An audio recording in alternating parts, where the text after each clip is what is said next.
할렐루야. 하나님께 박수로 영광 돌리겠습니다. 네.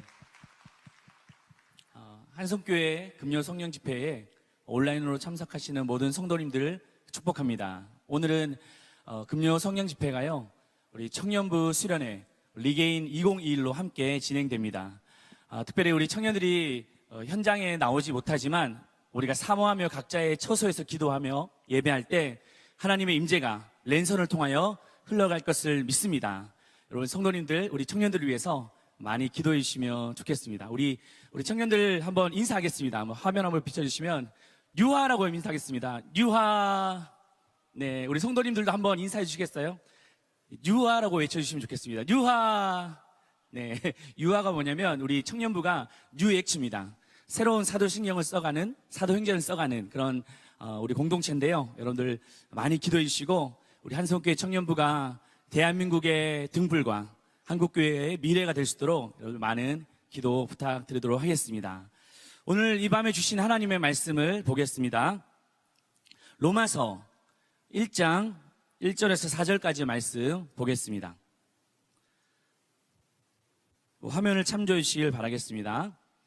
로마서 1장 1절에서 4절까지 말씀입니다. 우리 같이 각자의 처소에서 한 목소리로 읽겠습니다. 예수 그리스도의 종 바울은 사도로 부르심을 받아 하나님의 복음을 위하여 택정함을 입었으니 이 복음은 하나님이 선지자들을 통하여 그의 아들에 관하여 성경에 미리 약속하신 것이라.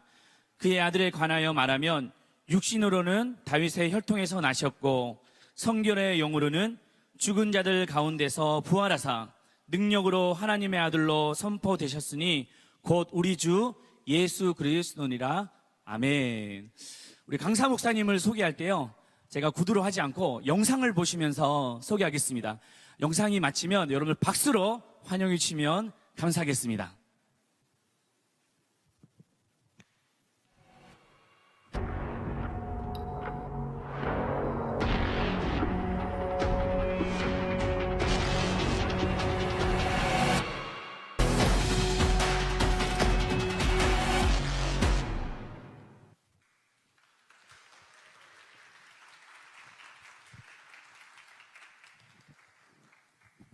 감사합니다. 창세기부터 요한계시록까지 성경을 읽다 보면 굉장히 다양한 그리고 굉장히 흥미로운 여러 질문들이 있음을 쉽게 발견하게 되죠. 근데 사실 어떤 질문들은 그렇게 중요하지 않은 질문들도 있어요. 그러니까 가볍고 이렇게 살펴볼 필요 없는, 그냥 의미 없는 질문들도 많죠. 그러나 성경에 나와 있는, 창세기부터 요한계시록까지 나와 있는 질문들을 살펴보면 어떤 질문들은 굉장히 중요해요.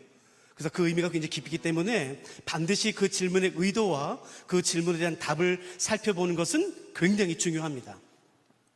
창세기부터 요한계시록에 나와 있는 그 모든 질문들을 아마 누가 누구에게 질문하는지를 기준으로 그게 두 그룹으로 나눌 수 있는 것 같아요. 첫째는 하나님이 사람에게, 그리고 두 번째 그룹은 사람이 하나님에게. 이렇게 누가 누구에게 질문하는지를 가지고 성경에 나와 있는 질문들을 크게 두 그룹으로 나눌 수 있는데, 첫 번째 먼저 살펴보고 싶은 것은 하나님이 사람에게 하는 질문이에요. 하나님이 사람에게 하는 질문의 가장 첫 번째 나오는 질문은 창세기 3장이죠. 아담과 하와가 하나님께서 금하신 선악을 알게 하는 나무의 열매를 먹고 나무 뒤에 숨어요. 그때 하나님께서 에덴 동산에 내려오셔서 아담에게 질문하세요. 아담아, 내가 어디 있냐? 근데 이 질문은 아담이 어디 있는지 모르기 때문이 아니죠. 그러니까 물리적으로 아담이 어디 숨었는지를 모르기 때문에 너 도대체 아담은 어디 있는 거야? 라고 물으시는 것이 아니라 굉장히 존재론적인 거예요. 네가 왜 거기 있어? 네가 왜 나를 피해? 왜 내 음성이 너에게 두렵게 된 거야? 라는 질문이에요. 그러니까 이건 굉장히 슬픈 것이고 그 의미를 우리가 반드시 살펴볼 필요가 있지요. 또 두 번째 유명한 질문 가운데 하나는 마가복음 8장이에요. 예수님 주변에 수많은 사람이 따랐죠. 수많은 사람이 예수님을 여러 단어와 여러 표현으로 묘사했어요. 예수님은 이런 분이지, 예수님은 저런 분이지. 근데 예수님께서 관심 가진 것은 사람들이 어떻게 말하느냐가 아니었었어요. 예수님과 함께 있는 제자들은 예수님을 어떻게 생각하는지 예수님에 관심이 있었죠. 그래서 예수님은 제자들에게 이렇게 물으세요. 너희는 나를 누구라 생각하냐? 라는 질문이에요. 너무너무 중요하죠. 그때 베드로가 유명한 답을 하는 게 바로 이 장면입니다. 또 하나 하나님께서 사람에게 하는 질문 가운데 또 하나 중요한 것은 요한복음 21장에 나와 있어요. 베드로가 예수님을 3번 부인한 다음에 절망 가운데 빠져서 자기 고향으로 돌아가죠. 갈릴리로. 그리고 원래 했던 그 직업, 고기를 잡는 어부의 일을 감당하고 있을 때에 예수님께서 부활하신 다음에 갈릴리로 오세요. 그리고 베드로를 만나서 베드로에게 질문하시죠. 그 유명한 질문. 너 나 사랑하냐? 네가 이 모든 것들보다 나를 더 사랑하냐? 라는 질문이에요. 그러니까 성경의 창세부터 요한계시록까지 보면은 하나님께서 사람에게 하셨던 굉장히 중요한, 우리가 반드시 살펴봐야 될 질문과 답이 성경에 나와 있지요. 오늘 우리가 살펴보려고 하는 것은 이쪽이 아니에요. 반대쪽이에요. 사람이 하나님에게 했던 많은 질문들이 있어요. 아마 그중에 가장 대표적인, 가장 유명한, 가장 오래된, 가장 클래식한 질문을 골라라. 그것은 의인의 고난과 악인의 형통함에 대한 질문이에요. 하나님이 살아계시다면 어떻게 이런 일이 일어납니까? 의인이 고난을 당하고 어떻게 악인이 이렇게 형통함을 누립니까? 라는 아주 오래된 질문이죠. 사실 이 질문은 신학, 그러니까 성경에만 관련된 것이 아니라 철학과 교육과 심리학과 경제와 정치와 여러 사회 분야에서 동일하게 이 질문을 해요. 신이 살아있다면 어떻게 이런 일이 일어나는가? 전쟁과 그런 기근과 그런 어린아이들의 그런 처참한 죽음, 어떻게 신이 살아있다면 의인이 고난을 당하고 악인이 저렇게 형통하게 된 것을 가만히 놔두는가? 라는 질문들이에요. 재미있는 것은 뭐냐면은 이 질문에 대해서 정치와 경제와 사회와 철학과 교육과 이 세상의 모든 학문들은 굉장히 다양한 논리와 단어들과 현학적인 말들로 장황하게 설명해요. 들어 잘 모르겠어요. 그런데 이 질문에 대해서 성경은 당황스러울 정도로 명확하게 말해요. 너무나 쉽게. 이 부분을 말하는 것이 우리가 구약성경 39권 가운데 가지고 있는 지혜서, 지혜문학이죠. 욥기, 시편, 잠언, 전도서, 아가서. 이 5권이 이 질문에 대해서 명확하게 답을 합니다. 그러므로 이 질문에 대해서 좀 더 살펴보길 원한다면 우리가 지혜문학이라고 부르는 욥기, 시편, 잠언, 전도서, 아가서 이 5권을 살펴보도록 저는 권면하고 싶어요. 오늘 우리가 살펴보는 것은 이것이 아니라 이 다음이에요. 사람이 하나님께 했던 성경에 언급된 수많은 질문들 가운데 가장 중요한 것 중에 하나가 아니라 바로 그 질문. 모든 사람이 반드시 이 질문을 해야 되고 이 질문에 대한 답을 반드시 가져야 되는, 성경에서 사람이 하나님께 드렸던 질문 가운데 가장 중요한 질문이에요. 그 질문은 사도행전 9장에 나오고 사도 바울이 예수님에게 했던 질문이죠. 사도 바울은 사내들에게 고난을 받아 예수를 그리스도로 믿고 따르는 모든 사람들을 잡아서 감옥에 가두고 고문하고 심지어 죽일 수 있는 절대적인 권력을 받아요. 권위를 부여받죠. 그리고 그 날도 사도 바울은 그 사내들인으로부터 받은 권위와 권력을 가지고 사람들을 이끌고 예수님을 그리스도로 믿고 따르는 사람들을 잡기 위해, 감옥에 가두기 위해, 죽이기 위해 다메섹으로 가는 중이었어요. 그 다메섹으로 가는 도중에 예수님께서 바울에게 나타나세요. 그때 바울이 예수님에게 이 유명한 질문을 합니다. 주님, 도대체 당신은 누구십니까? 라는 질문이에요. 성경에서 사람이 하나님께 했던 질문 가운데 가장 중요한, 절대로 놓치면 안 되는 인생의 질문이고, 그 질문에 대한 답을 반드시 찾아야만 되죠. 여러분도 혹시 이 질문을 하신 적이 있으세요? 예수님, 도대체 당신은 누굽니까? 라는 질문이에요. 참 재밌는 건 뭐냐면은, 비록 교회를 다니지 않는 사람이라 할지라도, 교회 다니는 사람도 마찬가지죠. 이 질문을 해요. 근데 이 질문을 전혀 엉뚱한 곳에서 찾아요. 거기서 찾으려고 해요. 예수님, 도대체 당신은 누구십니까? 예수는 누군가? 라는 질문에 대한 답을 유튜브에서 찾아요. 굉장히 유명한 교수에게서 그 답을 얻으려고 해요. 어떤 유명한 사상가, 철학가, 유명한 교수, 때로는 스님에게. 여러분, 그거 다 필요 없어요.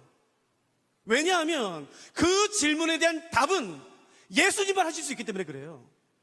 왜 그리스도인들이 그 질문에 대한 답을 어떤 철학과 사상에서 찾으려고 합니까?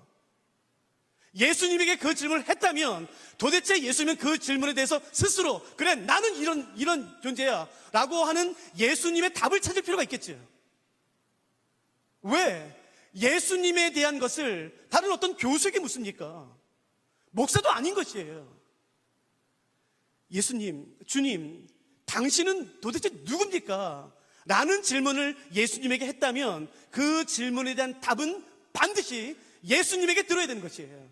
감사하게 사도행전 9장에 사도 바울이 예수님을 향해 그 질문을 해요. 예수님, 도대체 당신은 누굽니까? 그 질문에 떨어지자마자 예수님께서 곧바로 대답하세요. 나는 내가 핍박하는 예수다. 여러분, 이 말의 그 무게를 우리가 알아야 돼요. 나는 내가 핍박하는 예수다. 이 말이 떨어지는 순간, 그 말의 정확한 의미를 깨닫는 순간 바울의 인생은 완전히 바뀌게 됩니다. 그러나 그 의미가 무엇인지 모르면 가볍게 지나가요. 깃털보다도 가벼운 말이 돼요. 그러나 그 말의 의미를 아는 순간 그 말에 압도되기 시작하는 것이에요. 나는 내가 핍박하는 예수다. 한번 살펴볼까요? 사도 바울이 깜짝 놀란, 그 말에 깜짝 놀란 첫 번째 이유는 뭐냐 하면, 지금 나에게 말하는 그 예수가 지금 내 앞에 있을 뿐만 아니라 살아있다는 것이에요. 왜냐하면 사도 바울이 알고 있는 분명한 사실 한 가지, 사도 바울이 알고 있는, 잘 들어보세요. 사도 바울이 알고 있는 분명한 사실 한 가지는 뭐냐면은 예수는 죽은 사람이라는 것이에요. 예수라는 청년은 이미 몇 주 전에 신성 모독의 죄에 걸려 죽었어요. 사내들인 법정에서 사형 선고를 받았고, 빌라도 법정에서는 물론 빌라도는 무죄를 했지만, 아니요, 최종적으로는 사형이죠. 그 사내들인 법정과 빌라도 법정에서 예수라는 청년은 신성 모독의 죄로 말미암아 죽었어요. 그것도 은밀하게 암살당한 것이 아니라 많은 사람들이 보는 앞에서 죽었어요. 그래서 모든 사람이 다 알았어요. 아, 저 예수 죽었어. 처참하게 죽었어. 신명기의 말씀처럼 나무 위에 달린 자는 하나님께 저주받은 자다라는 그 여호와 하나님의 저주를 받아 십자가에서 죽었어. 모든 사람이 다 봤어요. 은밀하게 죽은 게 아니라. 물론 예수가 살아났다는 거짓말도 있지요. 그 제자들이 예수의 시체를 몰래 빼내서 숨겨놓은 다음에 마태복음에서 말씀하는 것처럼, 아니야, 예수가 살아났어, 우리 스승님 살아났어 라고 거짓말했던 것도 사도 바울은 알았어요. 그러니까 사도 바울이 알고 있는 분명한 사실 한 가지는 뭐냐면은, 그 예수라는 청년은 몇 주 전에 신성 모독에 의해 수많은 사람들 앞에서 죽었어요. 예수가 죽었다는 것을 증언할 수 있는 사람은 수없이 많았었어요. 그런데 그 예수가 지금 내 앞에 있어요. 살아있어요. 그리고 나에게 말을 해요. 이게 어떻게 가능하지? 이게 어떻게 가능하지?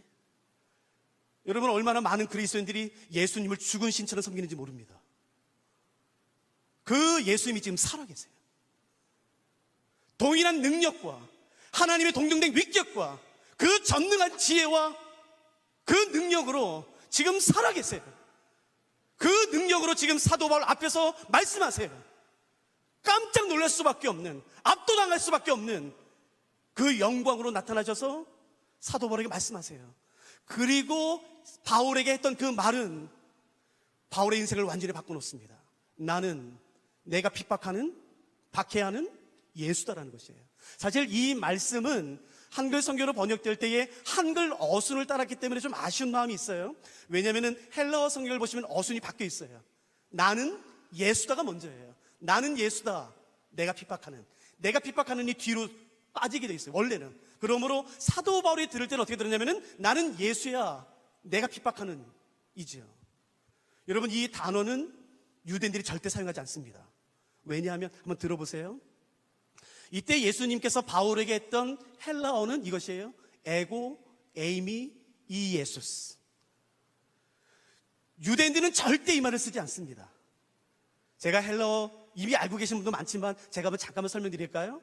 헬라어의 신약성에 기록된 헬라어의 아주 중요한 특징은 뭐냐면은 주어를 쓰지 않아도 돼요. 왜냐하면 동사에 주어가 담겨 있어요. 근데 주어를 쓰지 않아도 되는 아주 짧은 한 단어로 여러 가지를 표현할 수 있어요. 즉 비동사로 되는 aim이라는 단어가 있는데, 이 aim이라는 단어는 나는 누구누구이다 라는 동사의 뜻이 있어요. 그러므로 주어가 굳이 필요 없어요. 에고라는 단어는 나란 뜻이거든요. 그걸 쓰지 않아도 돼요. 그러므로 나는 이지웅입니다 라는 말을 헬라어로 한다면 에이미 동사를 써서 에이미, 이지웅 하면 돼요. 그게 뭐냐면은 나는 이지웅입니다 라는 뜻이에요. 그러니까 이 헬라어는 굉장히 독특하죠. 왜냐면 동사 안에 주어가 담겨 있어요. 유대인들은 절대로 이 에임이라는 동사 앞에 나는 이라는 에고라는 단어를 절대 쓰지 않아요. 왜냐하면 그것은 출애굽기 3장과 관련이 있기 때문에 그렇습니다. 모세가 미디안 광야에서 양을 칠 때에 양이 도망가요. 그래서 양을 따라갔더니 한 산에 떨기나무가 있는 것을 발견하게 되죠. 그 떨기나무에 하나님께서 임재하세요. 근데 타지 않아요. 가까이서 봤더니 자기를 부릅니다. 내 신을 벗어라. 대화가 시작돼요. 그리고 나서 모세는 질문합니다. 당신의 이름이 뭡니까? 그때 하나님께서 스스로 모세에게 말씀해 주신 그 유명한 하나님의 이름이 바로 나는 스스로 있는 자다라는 것이에요. I am that I am. I am that I am. 이것을 헬라어로 옮기면, 그 히브리어를 헬라어로 옮기면 그 단어가 바로 에고 에임이라는 단어예요. 그러므로 유대인들은 절대 이 단어를 쓰지 않아요.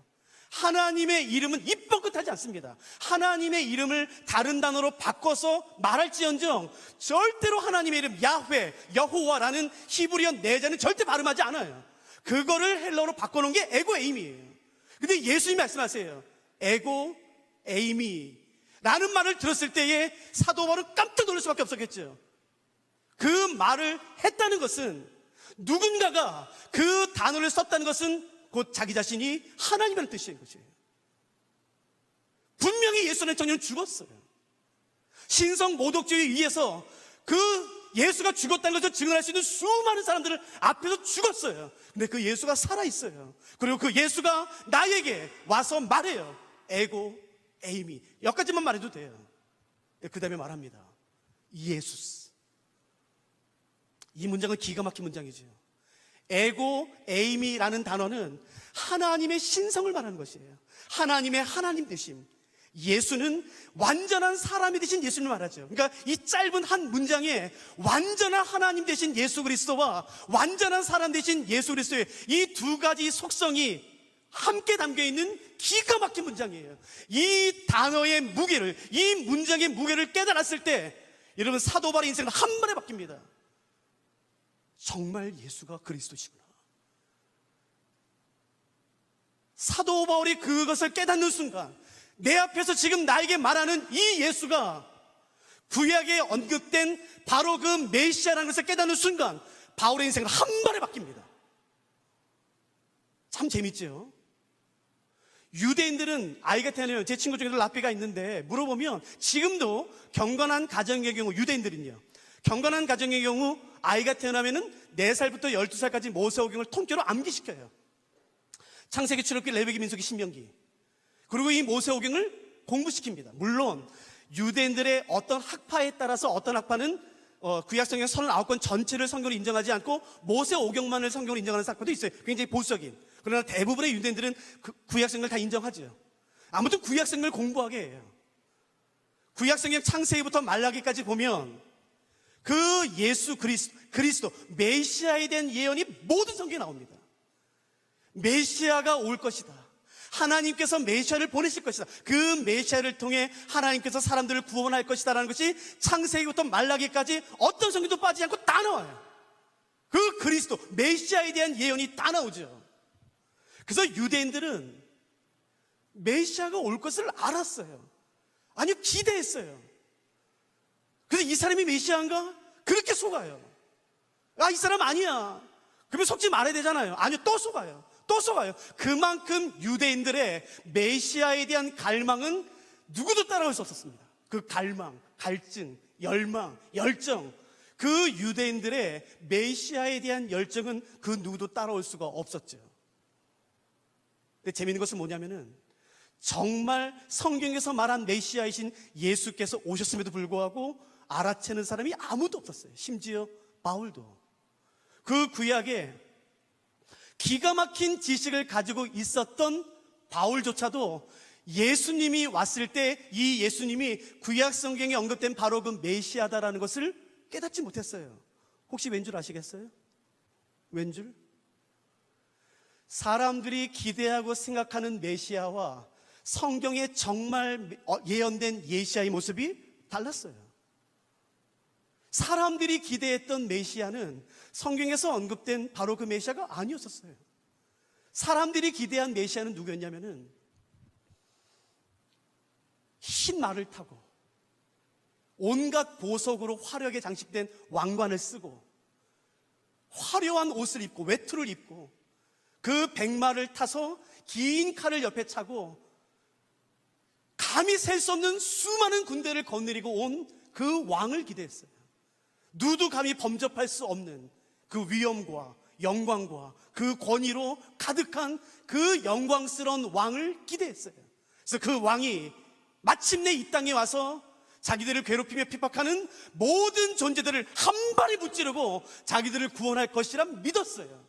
그렇기 때문에 유대인들이 기대했던 메시아 그리스도는 바로 이런 왕이었었어요. 그러나 성경에 언급된 메시아는 전혀 달랐어요. 그래서 아무리 성경을 보고 또 봐도 그 본문을 메시아 본문으로 연결시키지 못했어요. 한번 확인해 볼까요? 성경에 언급된, 우리가 잘 알지만 성경에 언급된 메시아의 모습이 어떤 모습인지 한번 잠깐 보실까요? 성경 가지셨다면 한번 잠깐 펴시죠. 여러분 어플에도 한번 잠깐 펴시겠어요? 그래서 여러분이 한번 직접 확인해 보세요. 이사야 50장 말씀이죠. 이사야 50장 6절 말씀. 우리는 이 본문이 예수님을 가르치는 본문이라고 우리는 알죠. 50장 6절 말씀 제가 읽어볼 테니까 한번 들어보세요. 이사야서 50장 6절 말씀 제가 읽겠습니다.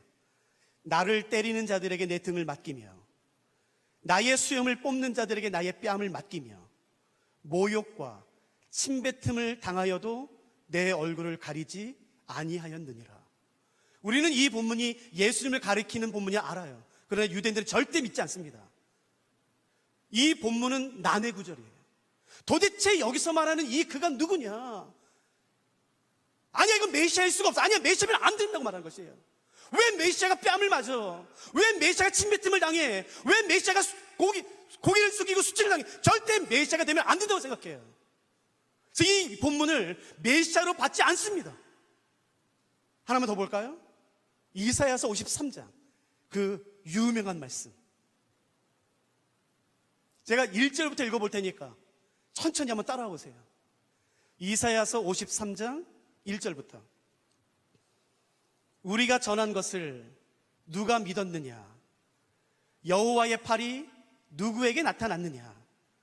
그는 주 앞에서 자라나기를 연한 순 같고 마른 땅에서 나온 뿌리 같아서 고운 모양도 없고 풍채도 없은즉 우리가 보기에 흠모할 만한 아름다운 것이 없도다. 우리는 이 본문이 예수님을 가르친다고 우리는 알죠. 유대인들 절대 그렇게 생각하지 않습니다. 왜 메시아가 이런 모습으로 와야 되나요? 3절 더 가관이죠. 그는 멸시를 받아 사람들에게 버림을 받았으며 간고를 많이 겪었으며, 간고는 육체적인 또는 정신적인 고통을 의미합니다. 간고를 많이 겪었으며 질고를 아는 자라. 질고는 병을 의미하죠. 마치 사람들이 그에게서 얼굴을 가리는 것 같이 멸시를 당하였고 우리도 그를 귀히 여기지 아니하였도다. 그는 실로 우리의 질고를 지고 우리의 슬픔을 당하였거늘 우리는 생각하기를 그는 징벌을 받아 하나님께 맞으며 고난을 당한다 하였노라. 그가 찔림은 우리의 허물 때문이요 그가 상함은 우리 죄악 때문이라. 유대인들은 이해하지 못했어요. 왜 메시아가 고난을 당해야 되는지, 왜 메시아가 버림을 당해야 되는지, 왜 메시아라는 존재가 사람들에게 짓밟힘을 당해야 되는지 절대 이해하지 못했어요. 아니, 절대로 그러면 안 된다고 생각했어요. 아니, 절대로 안 돼. 아니요, 성경은 명확히 말합니다. 메시아가 올 것이다. 내 이 메시아는 버림당할 것이다. 짓밟힘 당할 것이다. 사람들에게 멸시를 당할 것이다. 조롱을 당할 것이다. 얼굴을 가리는 수치를 당할 것이다. 사람들이 기대했던 메시아는 이런 모습이 아닌 것이었던 것이에요.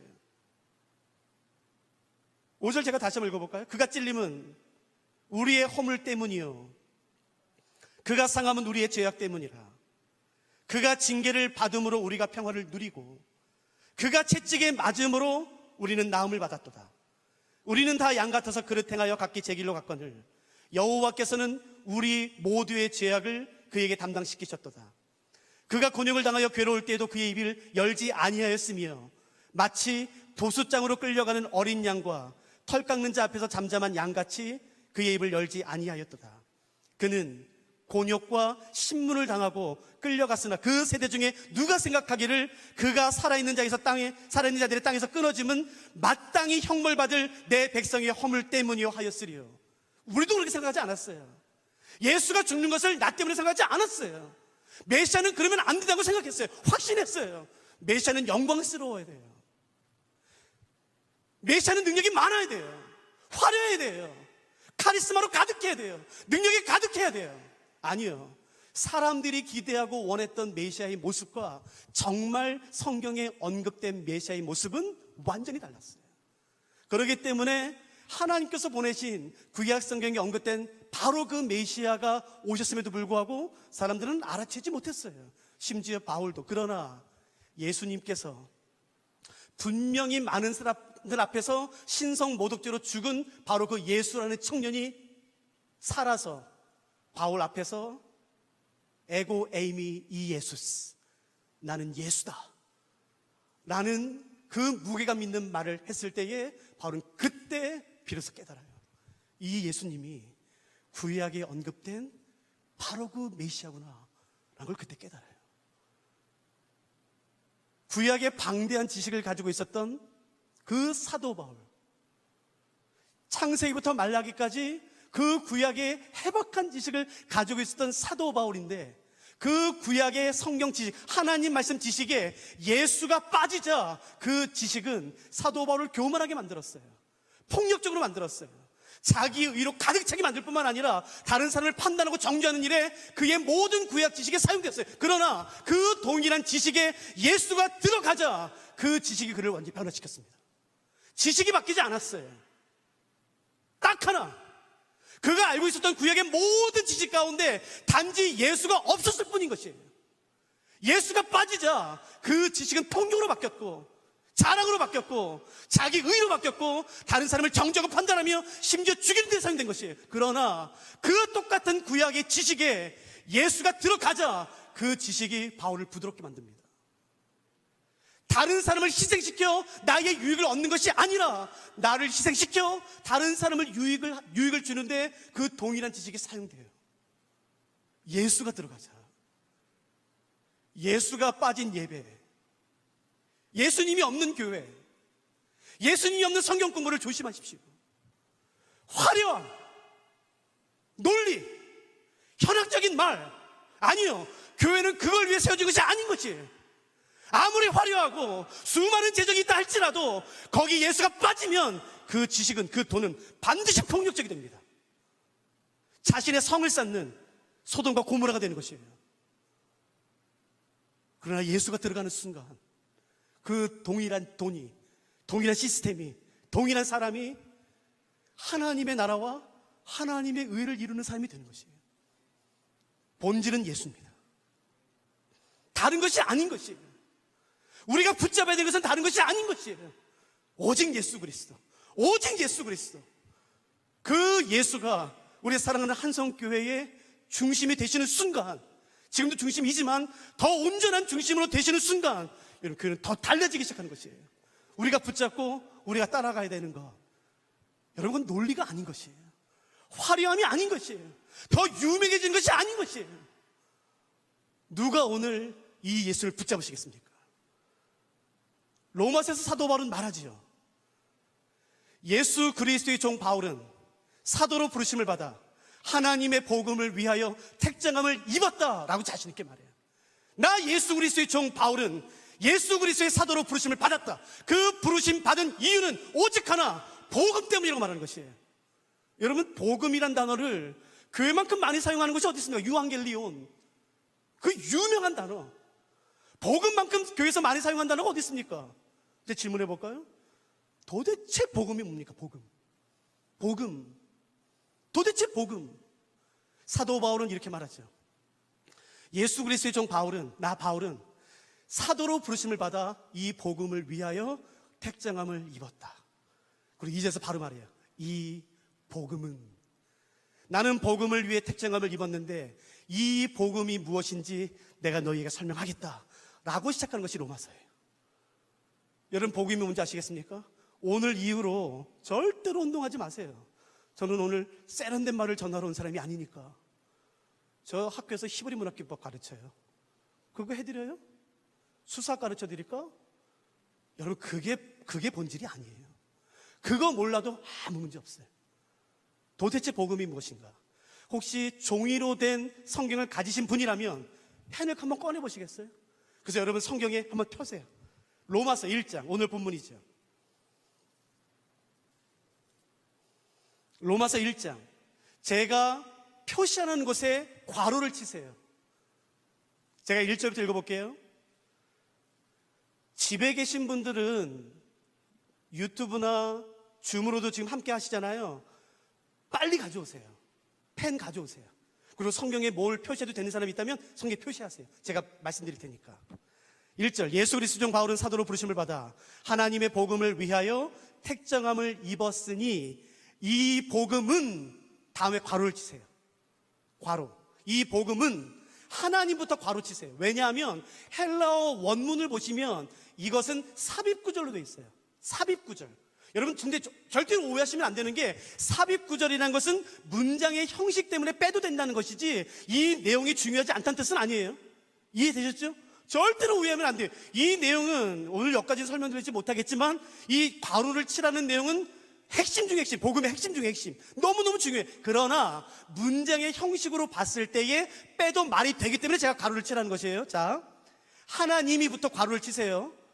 어디까지요? 제가 읽을 때까지요. 제가 읽어보겠습니다. 거기서 여러분 또 괄호를 치세요. 제가 칠할 때. 하나님이 선지자들을 통하여 그의 아들에 관하여 성경에 미리 약속하신 것이라. 그의 아들에 관하여 말하면 육신으로는 다윗의 혈통에서 나셨고 성결의 영으로는 죽은 자들 가운데서 부활하사 능력으로 하나님의 아들로 선포되셨으니까지가 괄호예요. 하나님이부터 선포되셨으니까지. 자, 괄호 치셨어요? 다 치세요. 이 복음은, 그 다음부터 하나님이부터 선포되셨으니까지는 헬라어 문장으로 보시면은 빼도 말이 돼요. 문장에 아무 영향 없어요. 내용은 중요하지만. 자, 됐죠? 이제 질문할 때가 한번 대답해 보시겠어요? 여기 계신 분들이 뭐 많진 않지만 한번 그래도 저한테 한번 대답해 보시겠어요? 이 복음은 그럼 뭐가 되나요? 곧 우리 주 예수 그리스도가 됩니다. 여러분, 복음이 뭔가요? 여러분, 내가 잘 되는 건가요? 내가 좋은 직장 갖는 건가요? 내가 원하는 좋은 대학교 한 번에 들어가는 거? 아니요. 그건 복음이 아닌 것이에요. 복음은 오직 예수 그리스도 한 분이신 것이에요. 예수 그리스도 외에 다른 복음은 없는 것이에요. 여러분, 조심하세요. 다른 복음을 가르치는 교회에서 나와야 돼요. 다른 복음을 가르치는 설교를 거부해야 되는 것이에요. 예수가 빠진 예배, 예수가 빠진 성경 공부, 예수가 빠진 교회, 여러분 두려워해야 되는 것이에요.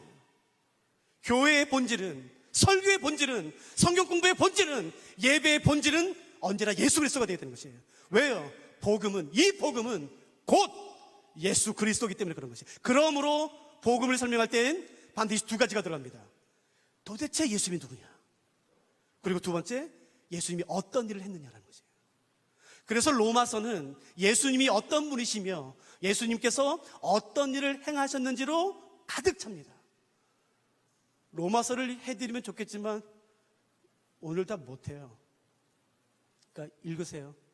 저는 여기까지만 할 테니까. 이 복음은 곧 예수 그리스도다.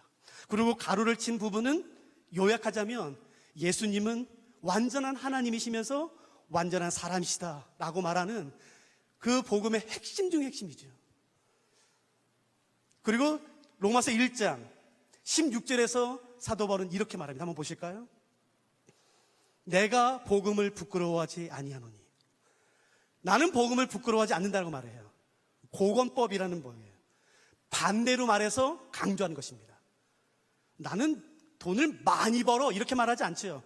적지 않아 이렇게 반대로 말하면서 강조하는 그것을 복음법이라고 말하죠. 사도 바울은 이걸 잘 써요. 나는 복음을 부끄러워하지 않습니다 라는 말은 무슨 말인가요? 나는 복음을 자랑한다는 뜻이에요. 왜요? 그 다음 나와요. 이 복음은 모든 믿는 자에게 구원을 주시는 하나님의 능력이 되기 때문이다. 여러분 여기에 한번 동그라미 쳐보시겠어요? 믿는 자에게 구원을 주시는데 가장 중요한 단어는 믿는 자 앞에 있는 한 단어예요. 뭔가요? 모든입니다. 모든. 복음이 자랑스러운 이유는 뭐냐면은 모든 믿는 자에게 구원을 주시기 때문에 그런 것이에요. 남자든 여자든 유대인이든 이방인이든 자유자든 노예든 병든 자든 가난한 자든 율법으로 완벽한 사람이든 창녀든 가리지 않습니다. 예수를 그리스도로 믿는 모든 사람들에게 구원을 주시기 때문에 사도 바울이 말해요. 나는 이 복음이 자랑스럽다. 그러므로 복음의 가장 중요한 특징 가운데 하나는 사람을 차별하지 않아요. 복음은 절대 사람을 차별하지 않습니다. 근데 참 재밌죠. 이 복음 위에 세워지는 교회는 사람을 차별해요. 우리 교회 누가 나오는지 알아? 이 사람이 나와. 그게 뭐가 중요합니까?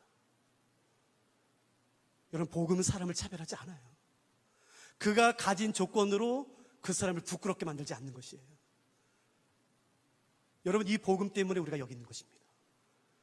복음이신 예수 그리스도께서 사람을 차별하지 않기 때문에 우리가 여기 있는 것이에요. 시간이 너무 많이 지났네. 창세부터 요한계시록까지 그 66권 전권은 모두 예수님을 말하죠. 우리가 알고 있는 것처럼 요한복음 5장 39절 찾지 마세요. 요한복음 5장 39절 혹시 기억하는 분 계세요? 너희가 성경에서 영생을 얻는 줄 알고 성경을 상고하고, 옛날엔 상고하거니와 지금은 아마 연구하거니와 이렇게 됐겠죠. 너희가 성경에서 영생을 얻는 줄 알고 성경을 연구하거니와 이 성경이 곧 나에 대하여 증언하는 것이니라. 예수님께서 말씀하세요. 창세기부터 요한계시록까지 모든 성경이 예수님을 증언하고 있다고 말하는 것이에요. 그러므로 우리가 창세부터 요한계시록까지 내일 아마 성경 읽으실 거죠? 청년부들 성경을 읽을 때에 절대로 놓치면 안 되는, 반드시 발견해야 되는 것은 뭐냐면은 그 성경 안에 담겨있는 예수 그리스도죠. 누가복음 24장 44절 모세의 율법과 선지자의 글과 시편에 내게 대하여 기록된 모든 것이 다 이루어져야 하리라. 예수님께서 하신 말씀이에요. 모세의 율법, 모세의 오경과 선지서와 시편과 구약 성경 전체가 예수님이 어떤 분이신지를 말하며 그 예수님에 대한 모든 말씀들은 다 성취되어야 된다라고 말하는 것이에요. 여러분, 성경은 예수님에 대한 이야기로 가득 차 있습니다. 창세기에서 예수님은 하나님께서 금하신 선악과를 먹고 나무 뒤에 숨은 그 아담과 하와에게 입혀준 가죽옷으로 그려지죠. 뱀의 머리를 상하고 뱀의 머리를 상하게 한 여자의 후손의 모습으로 언급되며 모리아 산에서 이삭을 대신해서 드려진 어린 양으로 그 예수 그리스도가 그려지는 것이에요. 출애굽기에서 예수님은 이스라엘의 모든 장자를 대신해서 죽은 6월절의 어린 양이 되시며 하나님께서 그의 백성을 만나기 위해 이 땅에 세우신 영광으로 가득 덮으신 성전, 그 성막 자체가 됩니다. 레위기에서 예수님은 하나님께 드려지는 모든 제사의 제물이 되시며 7월 10일 대속죄일 날 이스라엘 백성들의 모든 죄를 짊어지고 하나님께 나아가는 대제사장의 모습으로 예수 그리스도는 그려지는 것이에요. 민수기에서 예수님은 그 불뱀에 물려 죽어가는 그 이스라엘 백성들이 고개를 들어 한 번만 쳐다보며 살 수 있는 그 장대 끝에 높이 들려있는 놋뱀으로 그려지며 광야에서 이스라엘 백성들을 인도하고 보호했던 그 구름기둥과 불기둥으로 예수님이 그려지는 것이에요. 신명기에서 예수님은 하나님의 말씀 자체가 되시며 우리의 피할 도피성이 되십니다. 여호수아서에서 예수님은 마땅히 멸망받아야 될 그 가나안 여리고성에 사는 그 기생 라합의 집에 매달린 붉은 줄이 되는 것이죠. 사사기에서 예수님은 이스라엘의 진정한 사사가 되시며, 룻기에서 예수님은 모든 것을 잃어버린 자를 다시 신원해 주시는 기업 물을 자가 되십니다. 사무엘 상하와 열왕기 상하와 역대 상하에서 예수님은 이스라엘의 진정한 제사장이시며 선지자가 되시며 진정한 이스라엘 왕이 되시죠. 에스라서에서 예수님은 포로 잡혀간 모든 이스라엘 백성들을 다시 원래대로 회복시켜주는 자의 모습으로 그려지고, 니에미야서에서 예수 그리스도는 무너진 성벽을 다시 수축하여 그 성에 사람들이 살 수 있도록 도와주는 자의 모습으로 그려지는 것이에요. 에스더서에서의 예수 그리스도는 자신의 생명을 내놓아 그의 백성을 구원하는 자의 모습으로 그려지며, 욥기에서 예수 그리스도는 그 고난받는 그의 백성과 함께 계신 하나님의 모습으로 그려지는 것이에요. 시편에서의 예수님은 우리의 방패가 되시고 구원이 되시며 산성이 되시고 선한 목자가 되십니다. 잠언에서 예수님은 모든 사람들의 지혜가 되시며, 전도서에서의 예수님은 그 허무하고 공허한 모든 사람들의 마음을 한 번에 충만으로 채워주시는 창조자가 되시는 것입니다. 아가서에서의 예수님은 신부된 그의 백성의 신실한 신랑의 모습으로 그려진 것이죠. 이사야서에서의 예수님은 하나님의 구원 자신이 되시며 그의 백성을 구원하시기 위해 고난받으시고 버리시고 찢김을 당하시는 고난받는 종의 모습으로 그려지는 것이에요. 예레미야와 예레미야 애가에서의 예수 그리스도는 그의 백성을 위해 밤새도록 눈물을 흘리시는 선자의 모습으로 그려지며 새 언약을 성취하시는 하나님으로 언급된 것입니다. 에스겔에서의 예수님은 높은 산에 심겨진 백향목의 그 연한 가지로 언급되어지며 그의 백성의 목자장으로 예수 그리스도가 언급되죠. 다니엘서에서의 예수님은 모든 민족과 열방의 진정한 통치자, 왕으로 그려지며 이 세상의 은밀하고 비밀스러운 모든 것들을 드러내는 그 하나님의 모습으로 다니엘서에서는 그려지는 것이에요. 호세아서의 예수님은 남편을 버리고 다른 곳으로 간 그 음란한 아내를 끝까지 기다리며 끝까지 부르짖으며 돌아왔을 때 안아주며 맞아주는 그 신실한 남편의 모습으로 그려지며, 요엘서의 예수님은 모든 민족과 열방에게 성령을 부어주시는 하나님의 모습으로 그려지는 것이죠. 아모스에서의 예수님은 하나님의 임박한 진노의 직면에 있는 그의 백성을 움켜쥐고 으르렁거리고 울부짖는 사자의 모습으로 그려지며 다윗의 무너진 장막을 다시 일으키시는 자의 모습으로 그려집니다. 나홈에서의 예수님은 열방의 심판자로 예수님이 그려지며, 하박국에서의 예수님은 그의 백성의 부흥을 위해 끊임없이 기도하는 선지자의 모습으로 그려지고, 오바댜에서의 예수님은 열방을 심판하시며 이스라엘 구원하시는 그 놀라운 하나님의 모습으로 그려지는 것이겠죠. 스바냐에서의 예수님은 진노 중에 있는 그의 백성과 함께 거하는 전능자의 모습으로 그려지며, 학계에서의 예수님은 무너진 성전을 다시 일으켜 그 사람들이 예배할 것이 되게 하는 그 성전을 세우는 자의 모습으로 그려지고, 스가랴에서의 예수님은 모든 더러운 것과 죄를 정결하게 하는 그 샘의 모습으로 그려지는 것이죠. 말라기서의 예수님은 그를 경외하는 자에게 빛을 비춰주시는 그 치료의 광선을 발해주시는 하나님의 모습으로 드러나는 것입니다. 마태복음에서의 예수님은 구약 영국 때는 바로 그 메시아, 유대인의 왕. 마가복음에서의 예수님은 고난받는 종, 하나님의 아들 그리스도가 되시며, 누가복음에서의 예수님은 완전한 사람이 되신 하나님, 잃어버린 자를 찾아 구원하기 위해 오신 그 인자의 모습으로 그려지고, 요한복음에서의 예수님은 하나님 자신의 모습, 길이요 진리요 생명이요 소망이요 세상의 떡이며 빛인 선한 목자 대신 참 포도나무 대신 바로 그 하나님의 모습으로 요한복음에서는 예수님이 그려지며, 사도행전에서 예수님은 자신을 반대하며 비방하며 자신을 믿고 따르는 자를 박했던 그 바울에게 찾아오신 그리스도의 모습으로 그려집니다. 로마서에서의 예수님은 예수를 그리스도로 믿는 모든 자에게 구원을 주시는 하나님의 의가 되시며, 고린도 전서에서 예수님은 사랑과 부활이시고, 고린도 후서에서 예수님은 질그릇에 담긴 그 무엇과도 비교할 수 없는 보배가 되시는 것이죠. 갈라디아서에서 예수님은 유대인이든 이방인이든 남자든 여자든 자유자든 노예든 누구도 가리지 않고 예수님을 그리스도로 믿으면 구원을 주시는 하나님의 구원이 되십니다. 에베소서에서의 예수님은 죄와 허물로 죽은 그의 백성을 속량하시는 그리스도의 모습이 되시며, 골로새서에서의 예수님은 교회의 머리가 되시고, 빌립보서에서의 예수님은 기쁨의 근원이 되시며, 그는 그먼 하나님의 본체신 하나님과 동등물질할 것으로 여기지 아니하시고 오히려 종의 형체를 가지신 하나님의 모습으로 빌립보서에서는 그려집니다. 데살로니가 전후서에서 예수님은 다시 오실 왕으로, 디모데 전후서에서의 예수님은 우리가 끝까지 붙잡고 따라가야 될 복음의 핵심으로 그려지죠. 디도서에서의 예수님은 모든 사람에게 구원을 주시는 하나님의 은혜가 되시며 거짓 없으신 하나님이 되십니다. 빌레몬서에서 예수님은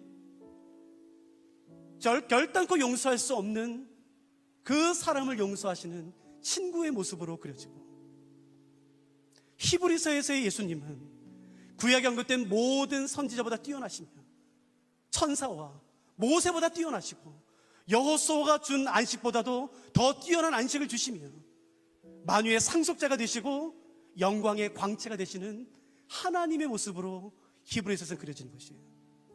야고보서에서의 예수님은 고난받는 자의 친구가 되시며, 베드로 전후서에서의 예수님은 그의 백성을 부르시며 목자장의 모습으로 언급됩니다. 요한 1, 2, 3서에서의 예수님은 사랑 그 자체이시며, 유다서에서의 예수님은 능히 그의 백성을 보호하사 흠없이 하나님 앞에 서게 하실 이로 그려지죠. 요한계시록에서 예수님은 이제도 계시고 전에도 계시며 장차 오실 이 모든 민족과 열방으로부터 찬양과 경배와 부와 권력과 지혜와 모든 예배를 받기에 합당하신 죽임당한 하나님의 어린 양으로 그려지며 알파와 오메가가 되시고 전능하신 하나님이 되시며 다시 오실 만왕의 왕, 만주의 주, 우리 아버지가 되십니다. 여러분, 다른 걸 붙잡지 마십시오. 예수 그리스도예요. 다른 것에 현혹되지 마십시오. 다른 것에 마음을 빼앗기지 마십시오. 오직 예수 그리스도. 창세부터 요한계시록까지 우리에게 주신 그 하나님 말씀에 가득 담겨있는 그 예수 그리스도. 저는 오늘 여기 오면서 제가 드렸던 기도는 이것이에요. 하나님, 우리 사랑하는 한성교회 청년들의 눈을 열어서 주님을 보게 하시고, 말씀을 읽을 때마다 그 어린 양 대신, 죽임당한 어린 양 대신 예수 그리스도를 발견하게 하시고, 그 죽으심에 합당한 영광을 올려드리기 위해 내 전 삶을 드리게 하시고, 오직 주만 따르는 그런 청년들 되게 해주시옵소서. 우리가 이성으로 발견하는 것이 아니라 하나님께서 우리의 눈을 열어주심으로 말미암아 우리가 주님을 발견할 수 있도록, 주님을 온전히 알 수 있도록, 오늘 하나님을 향해 예수님, 도대체 예수님은 누구십니까? 라는 질문을 할 때에 예수님, 친히 우리 사랑하는 한성교회 청년들에게 말씀해 주십시오. 나는 예수다. 나는 그리스도다. 우리 같이 찬양하지 않으시겠어요? 우리 그 예수 그리스도 이름을 높여드리십시다. 예수님이 어떤 분이신지 이 세상에 선포하기 원하는 것이에요. 하나님, 우리 사랑하는 한성교회 청년부에 누구도 높아지지 말게 하십시오. 누구도 영광 받지 못하게 하십시오. 절대로 주의 영광을 다른 사람에게 빼앗기지 마십시오. 이 자리는 오직 주의 자리입니다. 주님만이 영광 받으시고, 주님만이 우리의 왕이 되시고 주가 되시고 찬양과 경배와 모든 것을 받아주시옵소서. 주님만이 우리 하나님이십니다. 우리가 그렇게 고백하면서 이 찬양으로 주 옆에 나가기 시작하십시다.